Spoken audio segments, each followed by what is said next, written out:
Welcome back to Group D, everybody. Haunted Mines is our map as we are heading into the best of 3 series of Team Russia against Team Austria here at the Nations Cup. $10,000 are on the line. We are in the group stage. 28 teams have signed up representing 17 countries.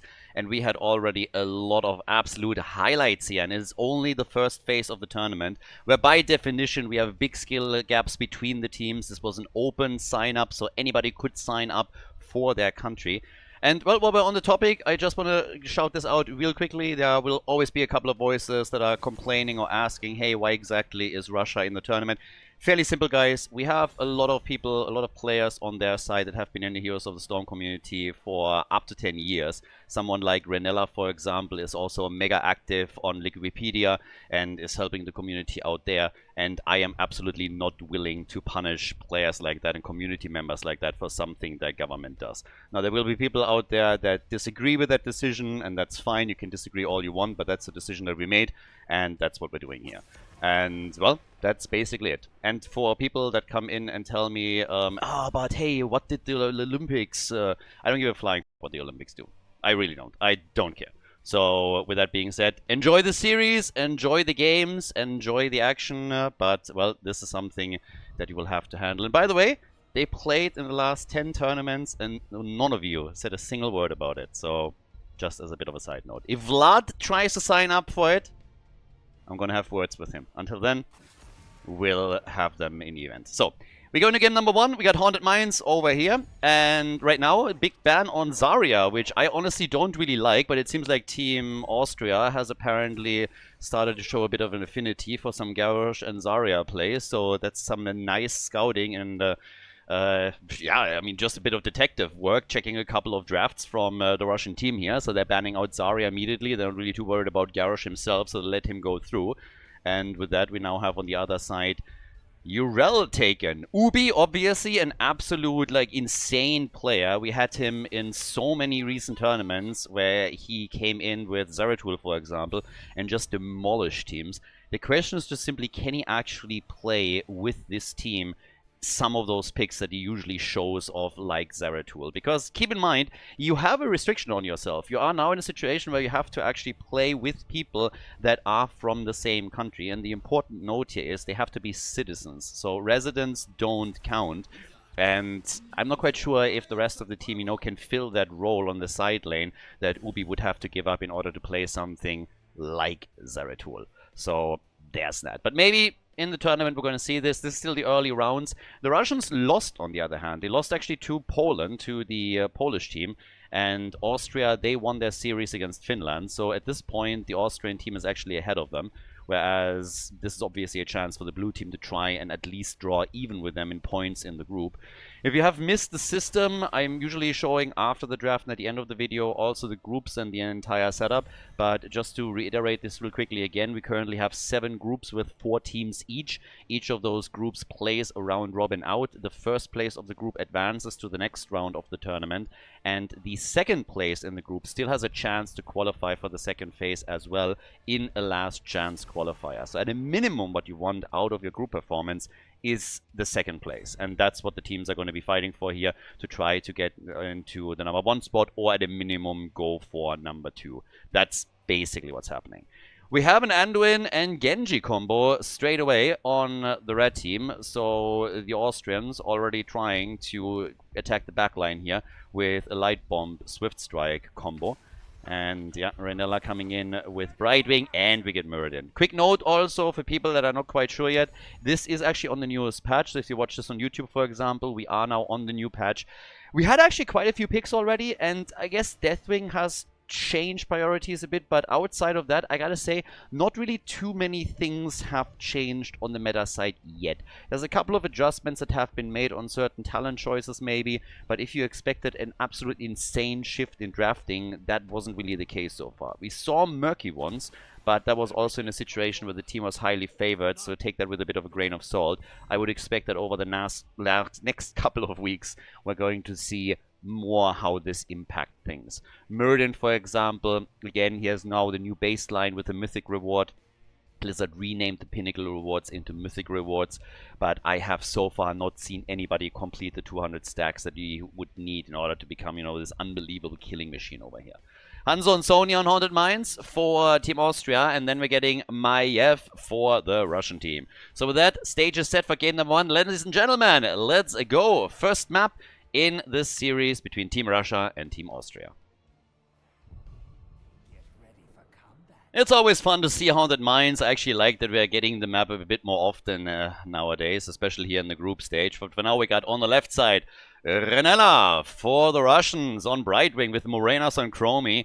We got Player on Maiev. Panda J with Muradin going straight in to give him the axe here. Again, hammer time on the baseline now changed for Muradin. The mythic reward, very unattainable. I don't think we're going to see that anytime soon in a competitive environment. That's more of a quick manage or ARAM thing, and even there it's difficult to get it. Ubi's playing Urel on the side lane, and for the Austrians, we got Frops on Sonia. Alex is playing Hanzo for the red team. Lavova on Garrosh, Musteka on Genji, and Tinzi this time on the support role. So switched also roles in the last series against Finland. We saw her on the damage side playing Gul'dan and a couple of others. I believe Li Ming too. This time though, we don't have a mage present here, and so instead she finds herself on Anduin and is going to start to go for the big pulls. Top side, Sonia has already taken position, and we're off to the races. Yeah? What can the blue team do? Because keep in mind, they already lost one series. They lost to the Polish team that is in this group. And that was a very tight series, by the way. Oh, but there's the first blood. So the Russians are already coming out trying to put their mark onto the game with a quick kill, in this case against Genji. So that means that we now have first blood for them. And the blue team is immediately trying to use that aggression through the bot lane. They locked the pumpkins in and are now using them to break through that wall quickly, with Chromie already firing away very swiftly here. Quick attack also against Lavova, who was looking for a flip lift from the knees, baby, and he did. So yeah, all good over here just now. Renella, on the other hand, getting attacked now too. Brightwing losing a lot of hit points as Musteka is now back and is trying to make up for the earlier death. Trying to go for Urel here. Ubi has to jump out, and so far should be fine. But Brightwing is coming in regardless. And in comes Muradin, trying to get some additional stacks in. Keep in mind, it's difficult for him to get the mythic reward. But if you look at hammer time over here, the first reward hits at 50 stacks. And this is actually pretty impactful too. The cooldown reduction that you get, and more importantly, Pierce. But Muradin went a bit too deep, and Austria said, thank you very much, we're going to take that kill. And they dropped him. So he's gone. That is first kill for Team Austria. If they take the series, this would be immensely amazing for them.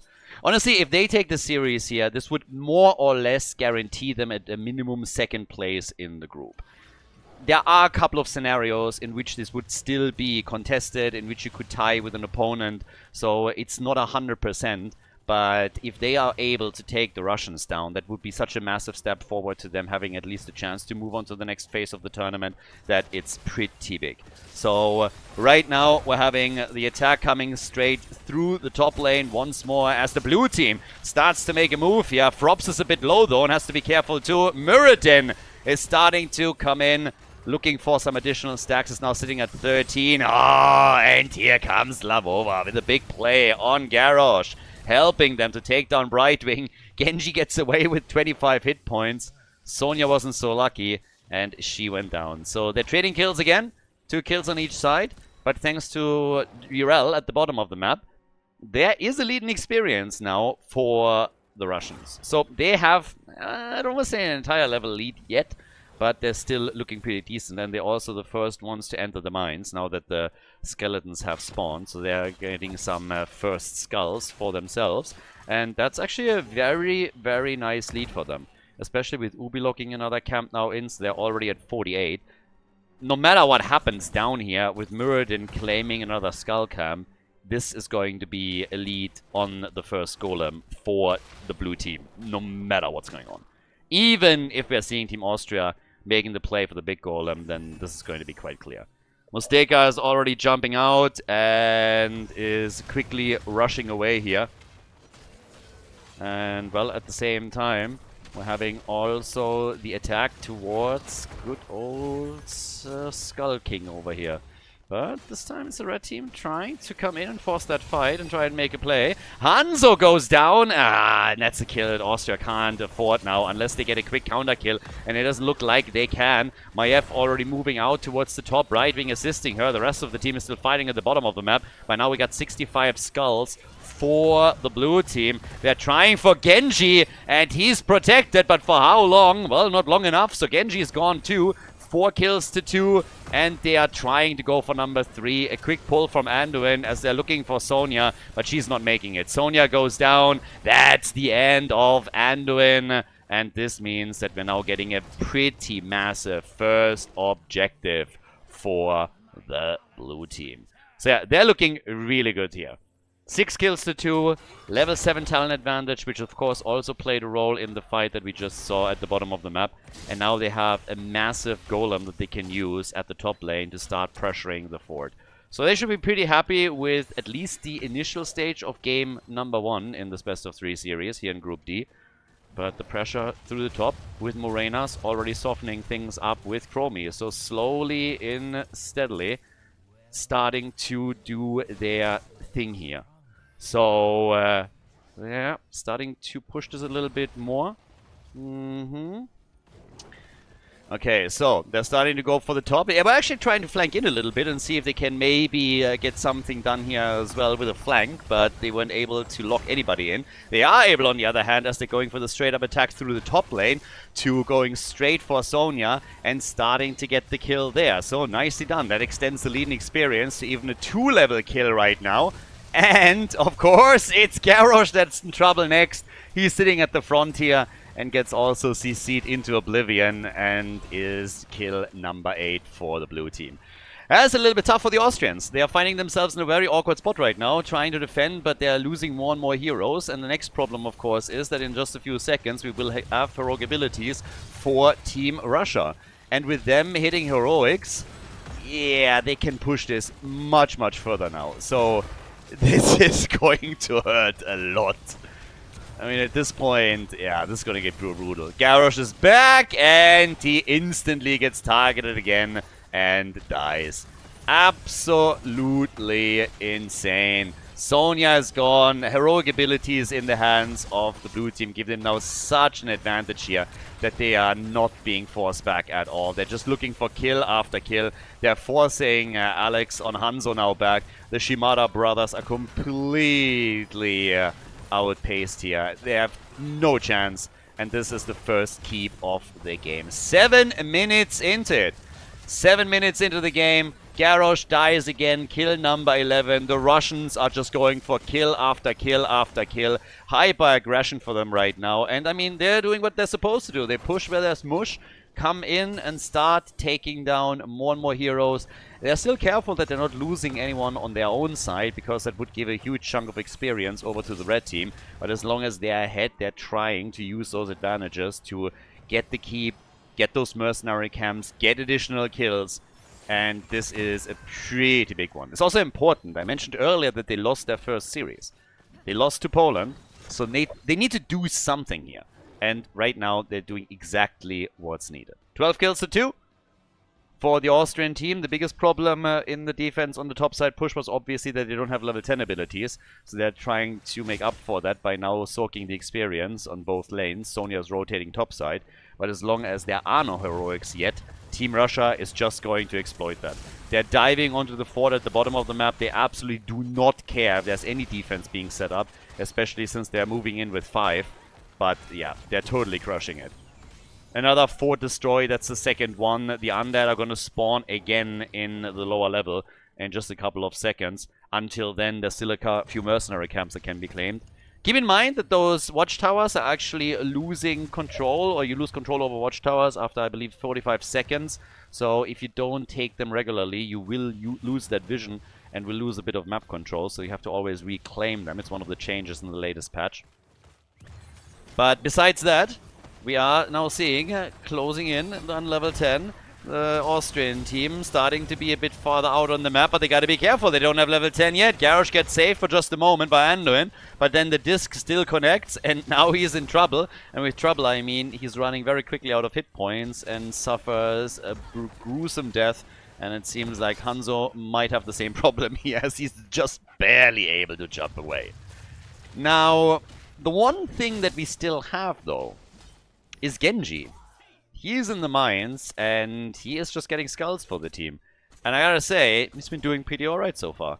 Both teams now have level 10 abilities. We get Leap, since the Austrians are trying to get a bit more aggressive here. So they know they have to take some risks, they have to get some kills. But Genji getting several of these skulls already, that was actually fairly important. He is currently getting attacked here, but he's at 45 skulls for the team. So they are in a very nice spot for the second objective. Way better than they were previously on level 1. But the problem, of course, still remains. The Team Russia is very heavily ahead in experience, and therefore also locking in a talent lead that they currently control here. There's the disc. Uh-oh. They're trying to block the path out for Sonya, and she makes it. That's a bit of a weird interaction, honestly. But Sonya's ready, starts the leap here. They go again for Garrosh. The save from Anduin. Nice. Everybody low, and Urel even jumping the wall, just doesn't care. They get the kill on Sonya. The gate about to be broken, and even Genji gets destroyed as Chromie just doesn't show any mercy whatsoever here. Oh, shut up. Trying to brag here once again. It's like, Maiev did half the work over here. I mean, she couldn't miss that skill shot in the first place. So, yeah, Maiev just completely bringing in the work and doing the hard part, and then Chrome, you know, just going for the last hit and being happy about it. It's unacceptable.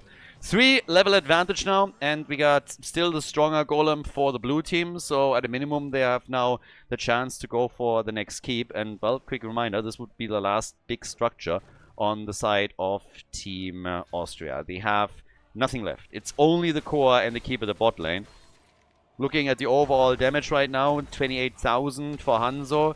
It's nice if you bring the numbers in, but they're not getting the kills. Chromie is sitting at 29k. We got Maiev herself at 24,000, and even Urel is not looking too shabby. Big arrow though! Hanzo with a massive arrow connecting with 3. Beautiful here. They are still in trouble, but the Austrians are looking for kills. We got Murden jumping out, but then Anduin falls a moment later, and this is where the fight starts to fall apart for the Austrians. They were trying to take the battle before the golem is here, and now we have a siege giant camp and the golem is pushing. And, oh, this is just brutal. The talent advantage still there.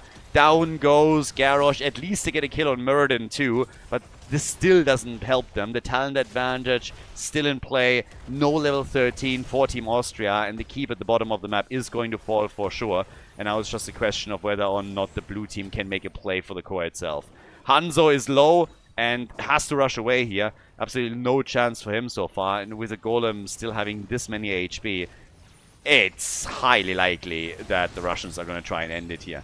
We're 12-13 minutes into the game, but they are breaking through that shield. They're going through it like hot butter through cheese, taking down everything in their path, focusing on Garrosh again. He gets eliminated, even with a light bomb in play. Disc misses, but the core is falling, and now Sonya is dead too. That leaves 3 defenders, and that's not going to be enough. The core down to 50% as the golem finally falls, but all the blue team has to do is hit that right click, and that's going to be the end of game number 1. They're chasing Anduin, who dies over on the left side, getting absolutely ganked up on as they're aiming for the last survivor. Genji is low, Genji is dead, and it's a 5-man team wipe to end this series. Nicely done, GG, and well played as Team Russia locks in the lead in the best of 3 series here in Group D of the Nations Cup.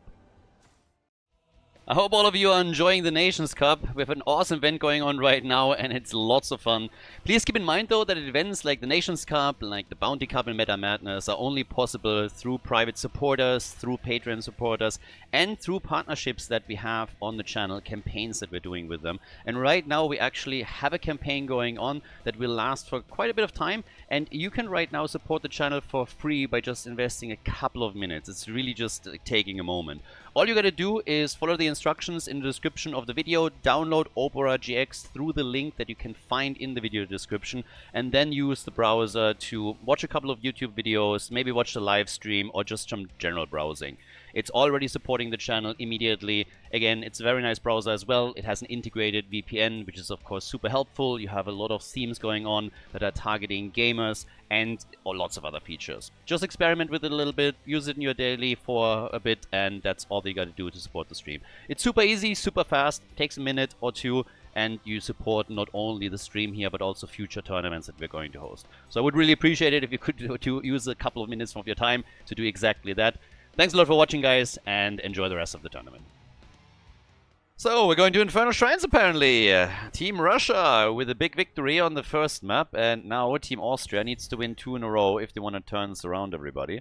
So the blue team with a big step forward to still get into a decent position in the group.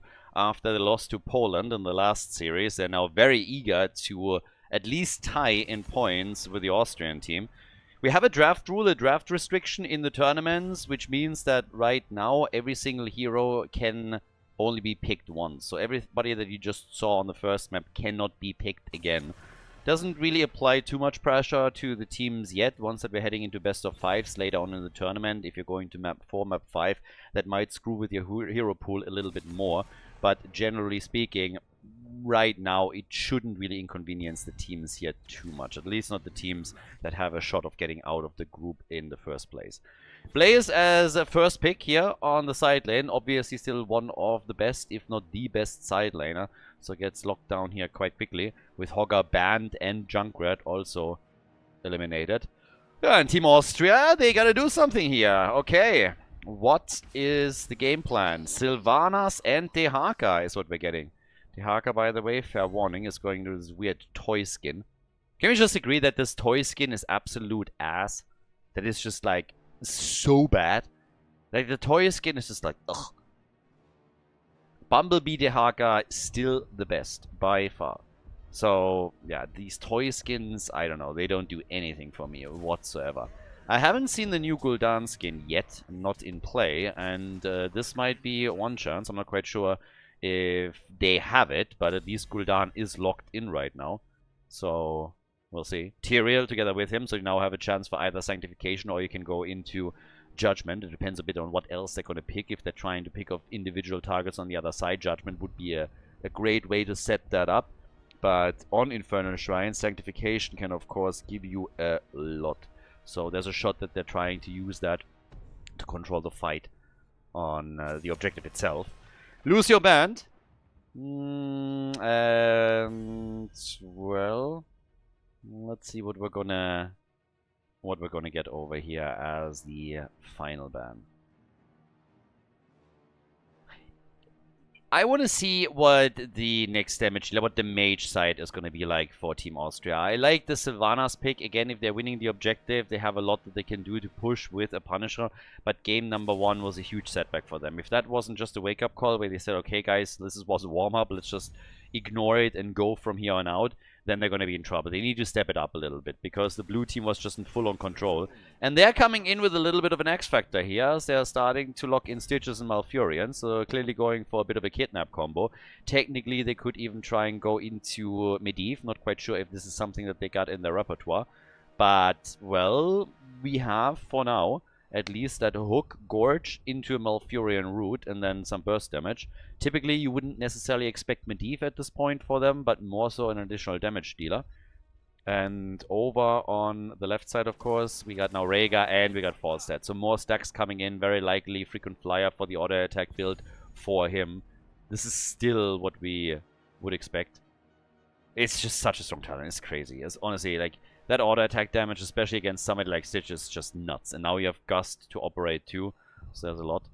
Yeah, and then, of course, on top of that, our final pick now for the Austrian team. Let's see what they are locking in to try and turn the series around. Keep in mind, they need to win 2 in a row now. And the choice is Kerrigan. I like it. There's the aggression and some additional stuns. Also damage. So, ladies and gentlemen, let's go. Map number 2, Infernal Shrines. It's match point for the blue team. We find ourselves on Infernal Shrines, and over on the left side, it is Panda J on Tyrael. The blue team with Morenas on Falstad, as expected, Frequent Flyer as the tool on level 1, absolutely powerful. We got Player on Gul'dan coming through with Pursuit of Flame, Renella on Rhaegar, and Ubi on Blaze. As the Austrian team on the right side of the map plays this one out with Frobs on Dehaka. We get Alex on Sylvanas, Patchwork Creation for Lavova on Stitches, Musteka with Carrigan, and once again on the heels we have Teensy with Malfurion, following up those hooks with Roots and trying to seal the fate of anyone that Stitches can get a connect with. So, can the Russians get that 2-0? Oh, nice! The tongue! The tongue and instantly the Root on the ground to apply pressure to Ubi. He's totally fine here, and unfortunately for the red team, it quickly turns against them, and they are the first ones to lose a hero again. They initiated the fight in the first place, and then, yeah, well, it ended up with them losing one of their heroes, so that's unfortunately a setback. We got 1 kill to 0, a couple of frequent flyer stacks for Morenas, and yeah, off we go. It's kind of crazy, by the way, because Blizzard didn't really do anything with the mythic rewards here for Falstad, but that talent is so insane, it just makes Falstad by default the best damage dealer, auto attack damage dealer in the game. Nice kill against Gul'dan, so it's pretty similar to what we saw in the previous game. We have a kill on each side. It was a really nice move from Team Austria to isolate Gul'dan there and get the counter kill. So each team has now lost one. Job well played. And with that we have Blaze still pushing at the top lane a little bit and doing his work here. Carrigan is now also moving in. Keep in mind, she's currently sitting with Ravage on her baseline, also in possession of a mythic reward. So it gets a lot of additional damage here, depending on how things go. And so far, it looked for a moment like things would go splendidly. Nearly getting a kill on Falstad. Yeah. Falstad has the best stance, by the way. That little dwarf jump that he gets whenever you use that, people need to use this a lot more often, especially if you're going for the pirate skin. It's just so damn good. The sound effect alone is worth it, and it's heavily underused in my personal opinion. So, yeah, there's that. Alex with Sylvanas, again, one of the key heroes in the game if they want to turn this one around, get a Punisher and then start pushing and try to absolutely demolish them. We have stacks coming in on all sides. Blizzard is clearly leaning into a direction where they are trying to make individual heroes a bit more impactful and where they want to give players also a chance to distinguish themselves by getting those stacks earlier. So obviously teamwork and team fighting is still something that you should prioritize in most situations, especially around the objective. But if you're quite diligent and mechanically gifted, you can get those stacks quickly and then really control the late game for your team. That's the case for a lot of those mythic rewards. And considering how many they now have out, I would assume that over the next couple of weeks and months, they're going to use the data that they're going to get on them to try and adjust some of the points. We made this argument a bit earlier. I don't think they're going to balance this necessarily for competitive play, which they honestly should. My philosophy has always been, and this is just like, in my opinion, undisputed, you balance around the top end and then you teach lower level players how to play. But given the state of the game right now, they're most likely balancing the numbers on the mythic rewards more so around what's happening in solo queues. And that still means that for a lot of the characters it will be very difficult to obtain certain mythic rewards, Muradin for example, in competitive play no matter what. But with 200 stacks being insanely difficult to get, I think they're going to reduce that number at some point to at least give the solo queue players more of a chance. The battle on the shrine is now turning against the Austrian team again. After Carrigan gets killed, Sylvanas falls, and so does Malfurion. So they're getting a triple kill, and the blue team, they're getting a Punisher. Doesn't really seem fair, but hey, that's just what it is. So now the opportunity for the Russians to move through the bot lane and try and take some structures out. They haven't really put all their eggs in a basket though. They only have a couple of their players pushing at the bot lane, whereas Falstad is now up at the top. Gets of course his stacks in over here and is also able to trigger the Inspire buff on the minion wave to do even more damage to the fort. Whereas Blaze moved into the mid lane to try and do the same thing here. Frobs is in real trouble, by the way. Has to pop the fountain and is barely able to escape. Falstad just doesn't care about any of this. Gets mad damage in on that fort. And the one at the bottom of the map has been taken out. Punisher at least defended against. Carrigan now moving in. And Morenas might fall here. Cooldown. Who gets it? Yeah, there's one! And the heal! No, there's the kill, finally. Musteka dies for it, but boy, can you imagine for just a moment if Falstad actually survived? Rhaegar came in with a heal, that would have been heartbreaking. But at least Kerrigan is able to trade and get the kill against the bird, so that's something. Falstad has already his first quest reward, sitting at 74 stacks, so now the next milestone is going to hit at 150. Level 10 abilities also in, that gives us judgment, so they go for the more aggressive variation. Not really unheard of for Russian teams in Heroes of the Storm. It was always their playstyle. They are one of the few teams in general that is willing to fight with a numbers disadvantage or a talent disadvantage if they think they have a shot of getting a quick kill in. Sylvanas, first one to fall over here. Good damage from Gul'dan in particular. They're turning on Malfurion, and he's dead too. Tyrael, he dies for the team. Gets some trade value here, as the rest of the blue team is moving in for the next structure. That means that fort number 2 now also gets murdered, destroyed in the mid lane. And a similar situation to what we saw in game number 1, albeit not as tricky. The problem is still the same though. Blue team has heroic abilities. They're using it right away, exploit it completely, whereas their opponents just don't have heroics yet and therefore can't using them. So, big problem here for them. Now we have them on their level 10s, but yeah, they lost a little bit of ground already as a result and are behind by 2 levels in experience. You can clearly tell that Team Russia came in with a mission today. Losing against Poland was a big setback for them, and it really troubled their ambitions for the group, so now they have to step it up, and this is what they're trying to do here. Anything else but a victory against Team Austria would be a bit embarrassing for them. Blaze at the top, about to go down. Falstad, just a tad too late. If he has a shot to save Blaze, then that would have been nice. I'm not so sure, was Blaze on cooldown? Was he on cooldown? Did he get silenced by Sylvanas? I mean, something must have happened. I think the timing on the silence was probably there for them. Kerrigan now goes down. This is a 5 versus 4, by the way. And we have the next skill against Gul'dan, who still hasn't completed his quest. So he just keeps dying before he completes his level 1, which is a bit of a meme. Now the judgment, and that's the end of Malfurion. Malf is gone, and they are still pressuring it. So, quick hit right there. 9 kills to 6. Down at the bottom of the map, we have a camp and also a catapult pushing. Same time now. Top side, the blue team falling back with a level 13 advantage to just tap the fountain and wait for the rest to respawn. But they have their eye on Dehaka, who might have moved out a bit too far, and all of a sudden is in dire straits. Should be able to escape, especially now that Sylvanas is also saying hi. But Props was definitely a bit in an awkward spot here for just a second. Now, there is a shrine active, and the blue team still has some of their heroes over there. Falstad also, as he's coming back from the Nexus at 120 stacks, so he's getting closer and closer to the second reward. Mind control, can they get Tyrael? No Gorge being used. Lavova had a chance to use Gorge and get them here into the back, but then was apparently a bit too far away. So, that was a bit of a missed opportunity. I think there was definitely a kill in the cards for the red team here. But yeah, the Austrians missed out on it. Now they're going for the camp, but it's obviously... Oh, Falstad! Damn!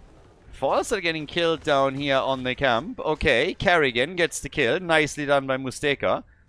That shuts him down. That means that the Russians are still playing with 4, but they are getting the last fort. That's all of the outer structures of Team Austria already gone. So, yeah, nicely done. It's a lot closer in experience this time than what we saw in game number 1. That's definitely true. But structurally, they're still falling behind. And if you're looking at the experience distribution, for example, you can now see that on the passive XP, there's a lot more ticking in for Team Russia. So they will extend that lead. The main reason why we're seeing Team Austria doing well is because the kills that they got the underdog bonus there. They also killed those heroes a bit later in the game when they were higher level. So they're actually pulling ahead in hero experience, which is nice. And they have a decent amount of mercenary experience as well. But in any other category, the blue team is pulling ahead and will extend that lead. At this point, it's 1 level, and it might soon be more. And the problem is obviously when that results in a talent advantage. Now, hooks are still coming. Falstad sitting down at the bottom of the map needs to be careful because he starts to get a bit isolated. And they're already setting up a potential kill team to try and gank up on him. Dehaka here. Kerrigan is coming. Worst case is, I think, a gust, but that's not happening. So, yeah, there we go. Blaze is left all alone at the top lane, though. I mean, they absolutely leave Blaze alone here and are allowing him to attack that wall. The rotation hits a bit later. Kerrigan at 106 stacks now on her baseline. So with that, we're happy with the first reward, and she's working on the mythic reward now. But that's at least quite a bit of damage that she is now able to bring in. The problem is that Falstad is very soon going to add his second reward as well, and then the single target damage is going to be pretty heavily increased. So yeah, that's going to be massive for them. Now, with that being said and done, we're now looking at 28,000 for Falstad on the damage card, 19,000 for Sylvanas, so already heavily eclipsing that. 16 is ready, the talent advantage is there, but Blaze is having a problem. He has his bunker still up though, so there's plenty of time for the red team to rotate in. Jet propulsion didn't really connect with anything. Down at the bottom of the map, they're trying to make a move for the Haka, so Rhaegar and Falstad are still pushing here. Oh, and they're getting value. The red team is pinned down currently. So, absolutely pinned down here, trying to get their stacks, trying to get their experience, but there's level 16. So, for the next objective, this is going to be a moment where they can fight back, where they can make their plays.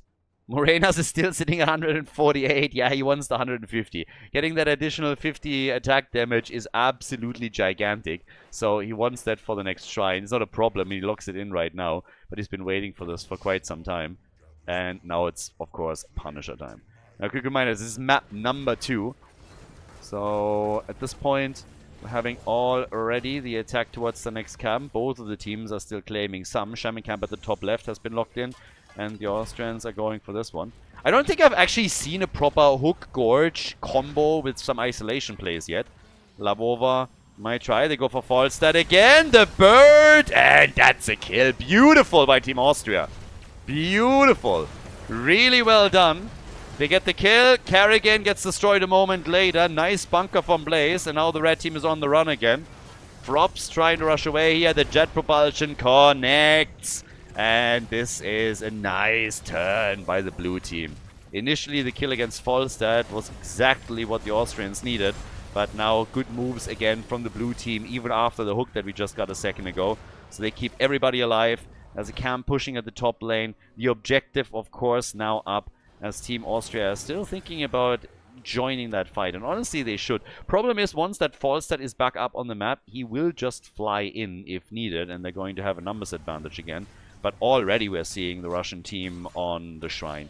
It is a frozen Punisher, so the Russians with home advantage in that environment, just ask the Germans. 10 kills to 8, and still that 1 level advantage we've been talking about earlier. 31,000 from Sylvanas and 33,000 from the Birdie, who has to use Gust to make sure that Blaze survives. The hooks, they're coming in hard, but they're dodging most of them.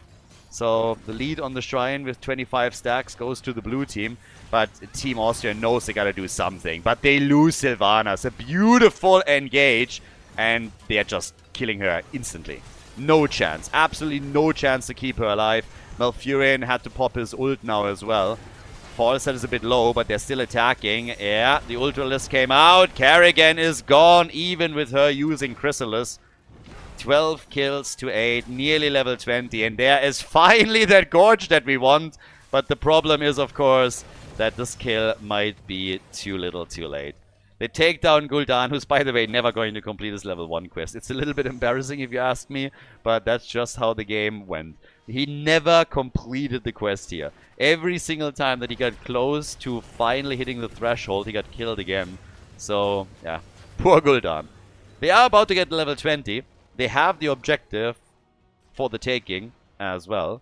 And Rhaegar is the one to now move in and claim it as the Storm Talons are ready. I love Epic Mount. I really think Epic Mount for Falstad, especially now with the new found auto attack build, is amazing for him. Mighty Gust is such a great tool that people are not willing to give it up.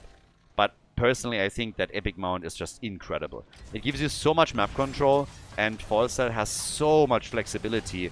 And since he now does more damage against isolated heroes and also against structures, it just allows you to control these lanes even further. So I would love to see that way more often. Morena's picked it here. Can easily move between the lanes. Ooh, but they're losing Tyrael again. Kerrigan, does she have Chrysalis? Nope, she doesn't. And that's a kill. Malfurion even popping the ult, but too late. Wasn't able to heal him past the threshold. They haven't taken the Punisher yet, though. Which obviously means that they can wait for Tyrael to come back. And that's quite annoying for Team Austria. There's a downside to this, though. The downside is that it gives the red team more time to get experience, which will result in them getting to level 20.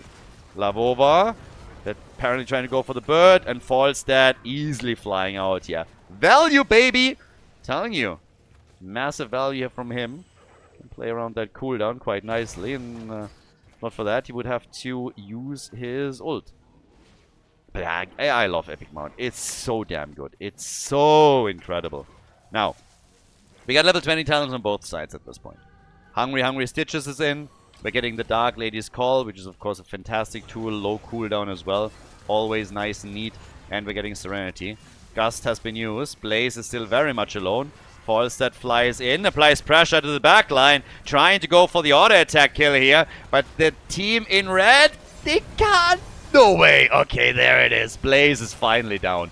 That would have been insane if he somehow survived this. Instead, Kerrigan might be in trouble. She pops the Chrysalis. Survives long enough for the red team to move in and help her out. Punisher now in the middle of the map, but it's still a 5 versus 4 in favor of the Austrians. The red team trying to make the plays here. Judgment again on Sylvanas, but this time she turns it with her ult, and they nearly got a kill on Tyrael, who had to be healed by Rhaegar. The big Punisher jump, stunning out 4 of them, which is just nasty.